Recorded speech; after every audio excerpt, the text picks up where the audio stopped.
L-avveniment imtella fuq jumejn mill-Kunsill Lokali tal-Fgura offra firxa wiesa ta' attrazzjonijiet għall-etajiet kollha fosthom logħob interattiv, wirjiet minn artisti lokali u postijiet tal-ikel.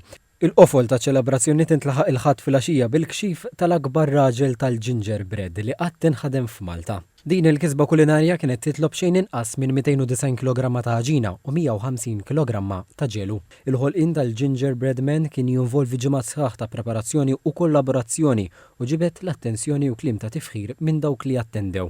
L-attività kellha wkoll lan li trawwem u ssaħħaħ l-ispirtu komunitarju u tiġbor fondi għal Malta Community Chest Fund.